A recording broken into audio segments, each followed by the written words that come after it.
back. We did last year. There was the first open source at China event, so we're using the same infrastructure to publish presentations, etc., etc.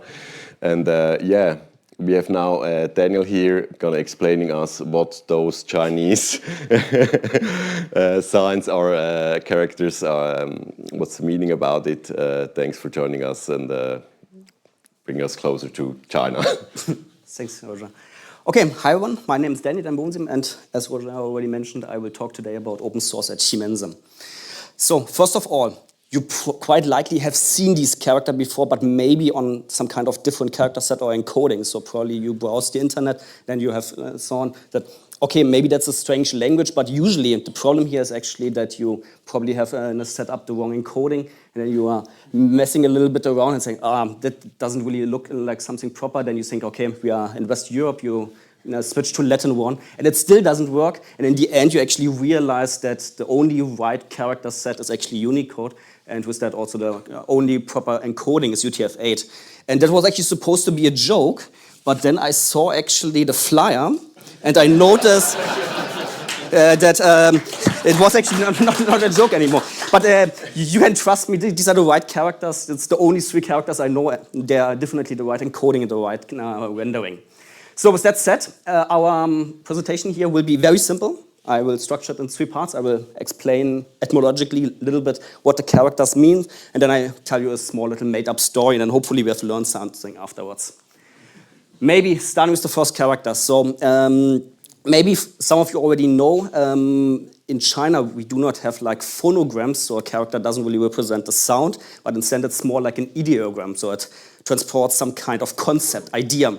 So, and these nicely looked characters, they might not immediately make sense if you look at them. I mean, what should they present?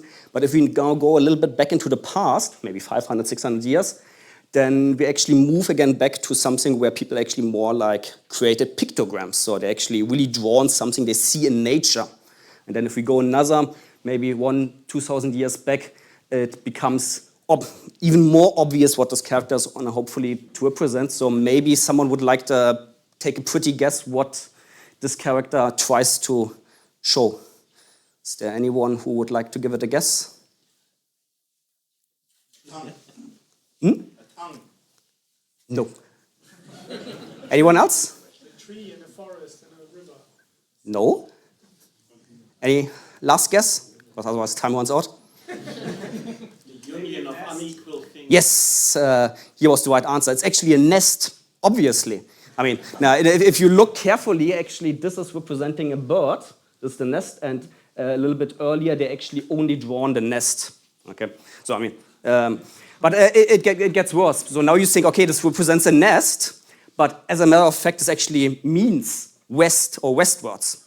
So now you might think, okay, nest, west, that's rhymes, but that's actually not the reason why this is correlated. The point here is actually that people in the past saw birds flying back to their nest, and at the same time, the sun set in the west. So people started to associate the character with the west. So, and with that, so it's called qi. And if you already believe that this is convoluted, you are up for something, because it gets even more convoluted now in the rest of my presentation. But before we go there, we are now in Switzerland, and maybe let's just try to go west. So let's ignore the carbon footprint and take a plane, and let's travel westwards, travel over the ocean, past the US, and as it turns out, after another ocean, in the far, far west, we actually have China. This is actually the place where I'm usually located, and just to tell you that I do not make up stuff, if you look carefully, you actually will find 2 cities which even use this character, because obviously, as you see the map of China, they are clearly in the west of China, hence the reason that they have this character in the name. So now, a standard troop, when people talk with you about China, is probably, it's very big, a lot of people, everything is gigantic. And I would like to break today with this standard a little bit and show you a table where actually China is not even in the top 3. And it's actually this one here, which shows you essentially the population in relation to GitHub accounts.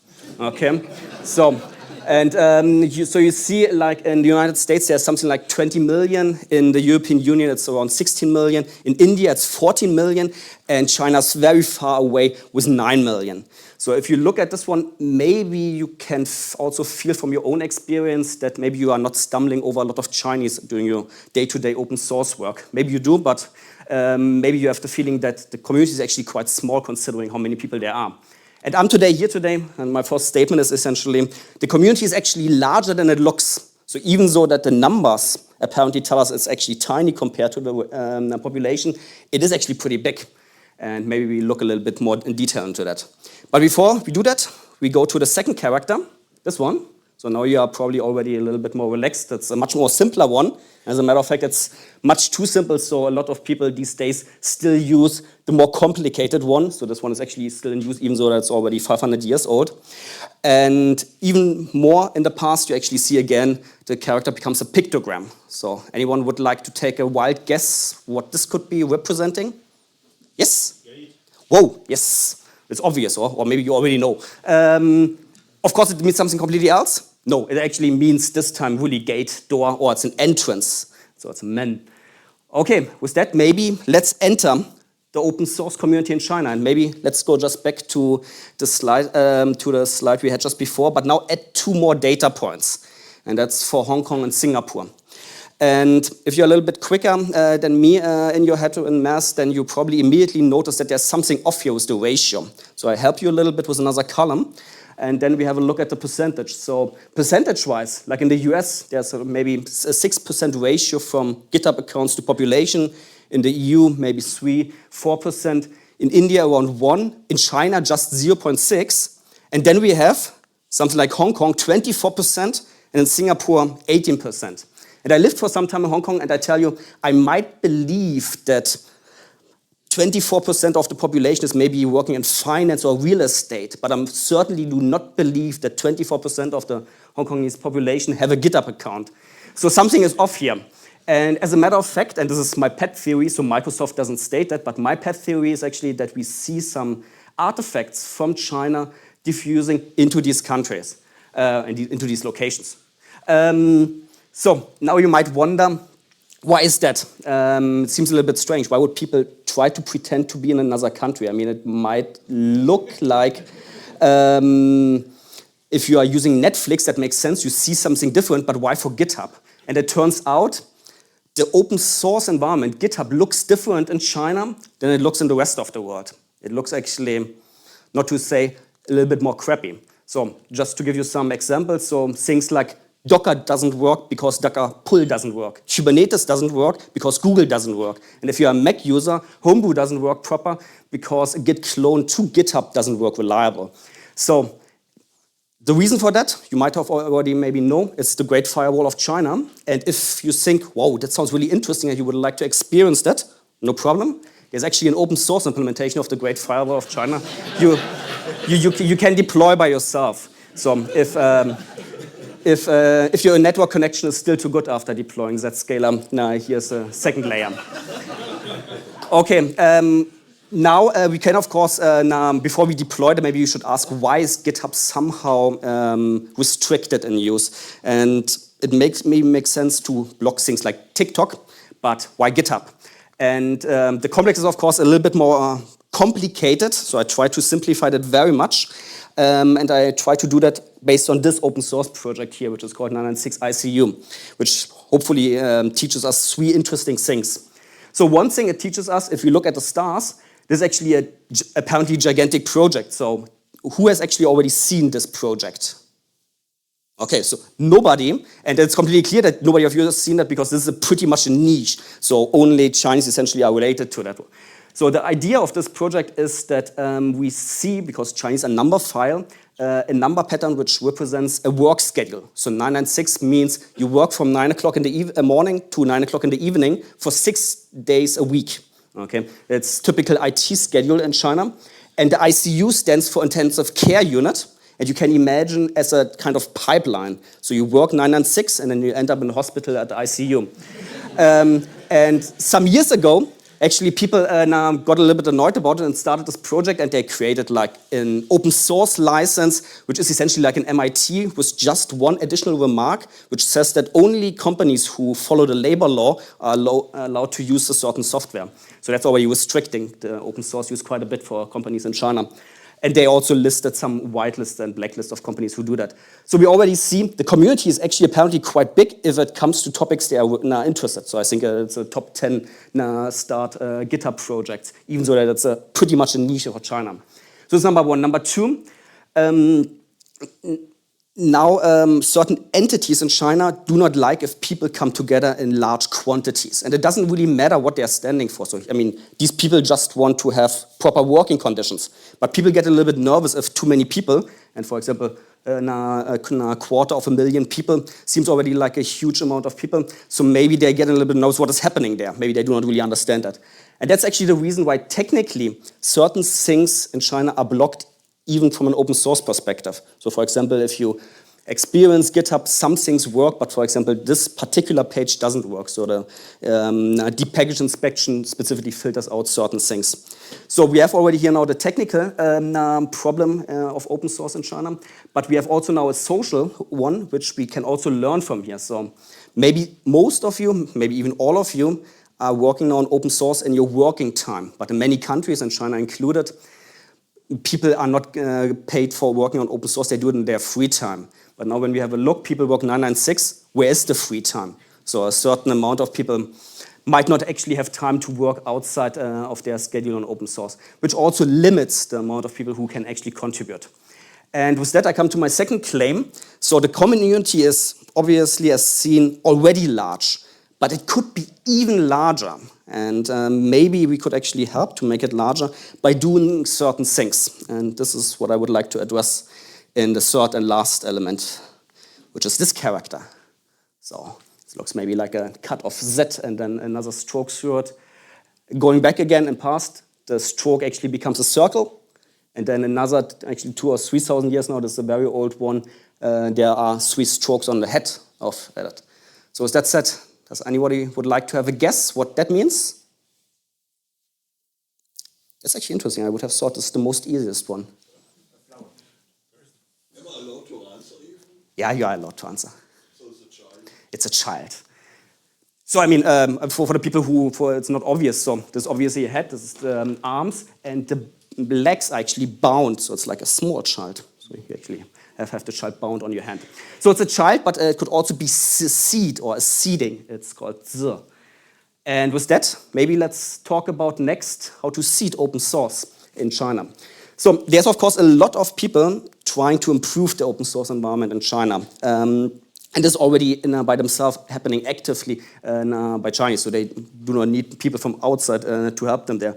So one particular worthwhile thing I want to mention is the academics. So every proper university who has a computer science major in China has a significant amount of mirroring infrastructure. So here you see 2 universities, Tsinghua in Beijing and Nanjing University, who actually mirror more or less everything what we have in terms of open source infrastructure. For example, the Debian mirrors, you have on Nanjing University the Docker mirrors, and we actually also have some lectures with them together later this year to also try to figure out further ways of cooperating to improve this kind of infrastructure.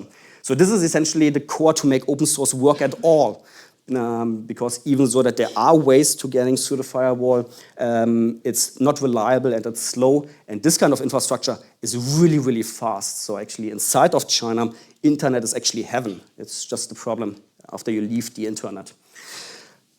Next thing, open source at Siemens in China. So one thing what happened already quite some time ago is the industrial edge. So maybe you know that the industrial edge is using GitHub not only for code, but also for things which maybe are not addressed to developers. So developers always find a way to get to GitHub, but industrial edge is also using GitHub for examples, documentations, which are maybe relevant for engineers or regular customers. And they actually received complaints from customers in China that they actually cannot access certain things. So for example, certain screenshots are not available on GitHub because they are blocked. So what was done here was actually to adopt a platform which is similar to GitHub and GitLab, which is called Gitty. And we essentially are hosting here a duplication of the open source, but it's very important to say that this is not a fork. So essentially, Gitty supports a one-to-one mirror of GitHub. So they're having their infrastructure to make that actually work. And we definitely do not try to modify anything here. It's more like a CDN to make it available to customers in China by still having the kind of Git workflow. So that actually works quite well. Then another example, now going into Siemens. So maybe in Europe or in the US, the business units are already somehow now buying into the idea that open source is a good idea. In China, sadly, that's not the case. So we still have to do a lot of training and teaching. And this was actually something we did for the management team in China to explain them why open source is a good idea. And we did it by essentially open sourcing cola. And showed them that it's actually a good idea because we could also fork the recipe and make also spicy Coke or sustainable Coke, which is green. Obviously, I cannot publish the recipes for that one, but if you would like to have them, just hit me up. So, moving on, last slide for this part is also seeding inner source. So now you might wonder why inner source. That doesn't really make sense. We have pretty good connection to code.siemens.com from China. But of course, if you then use the inner source, there might actually be inherently some problems with the software which makes it difficult or not work at all in China. So I have a positive and a negative example. So the positive example as inner source is actually mLinux. So, and not because it worked smoothly from the very beginning. As a matter of fact, in the beginning, mLinux didn't work at all in China because Chinese users were blocked. And here maybe one message in general. The problem could be very quickly fixed with the mLinux team.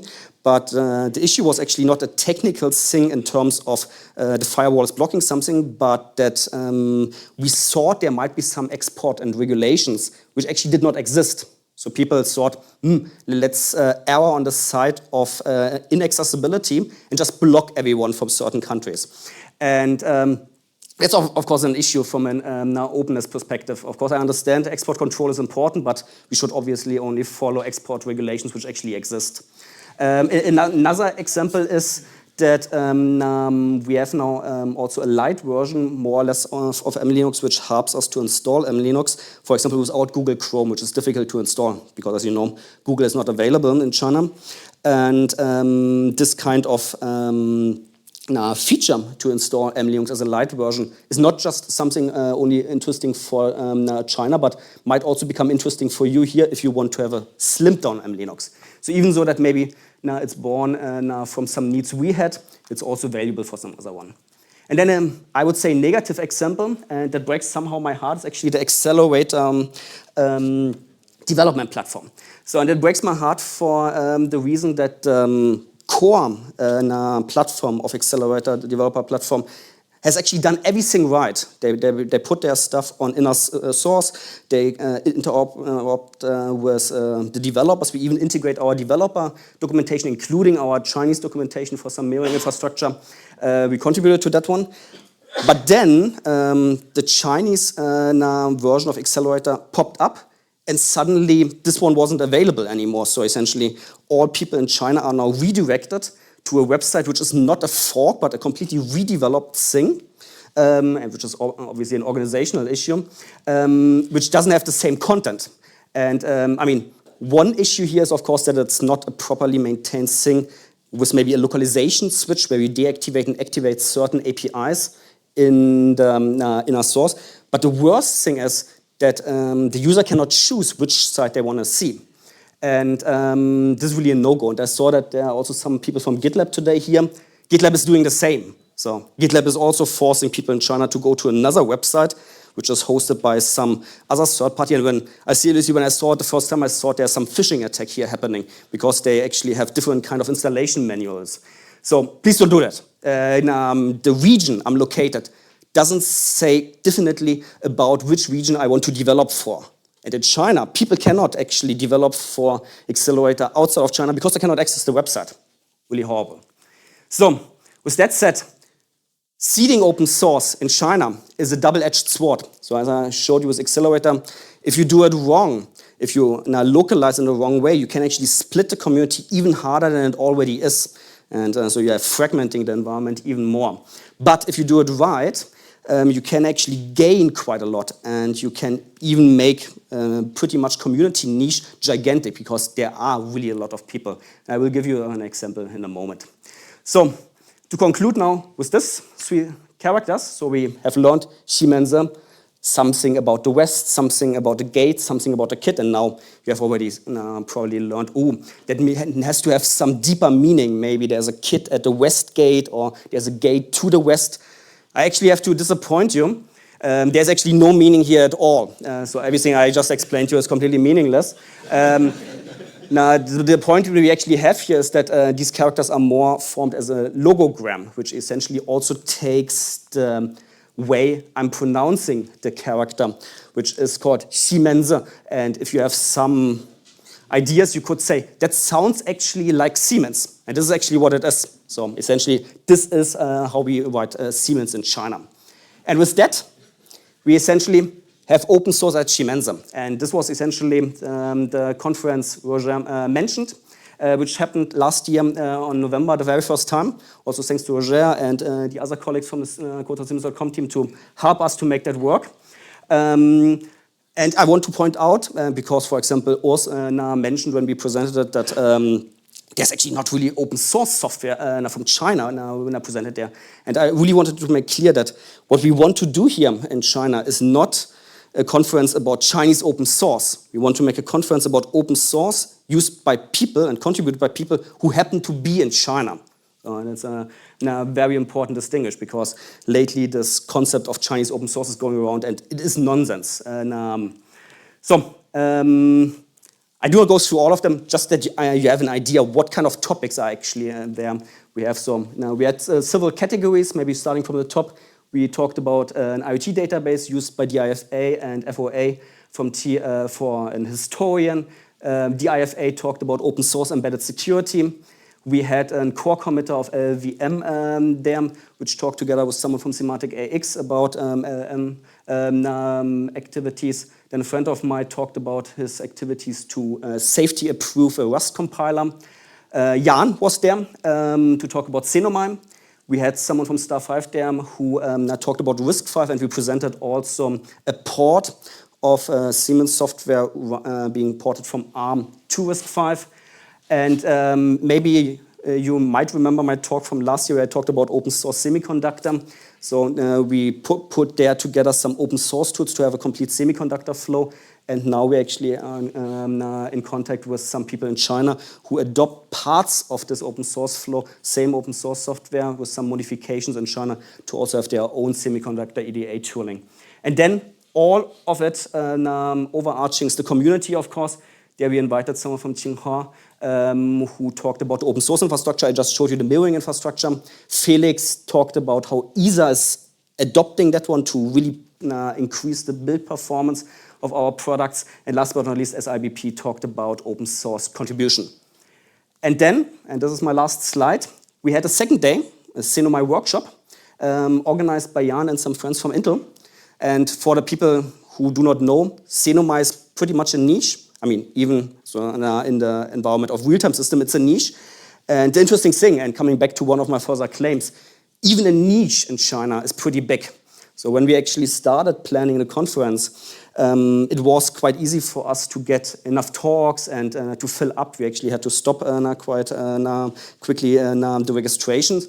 And my message here is essentially, if you want to come essentially to the West and to China, enter the open source community and seed your specific open source project, this could be your platform. So I would like to invite you. We have infrastructure, we have location, we have translation, we have food, most important in China, that you maybe could next time actually have a workshop. And I know traveling restrictions at the moment happening, but we will also be there still next year and the year after. So with that said, hit me up. I'm here all day today and tomorrow. And if you do not want or can't talk to me, just drop me an email. Thank you very much.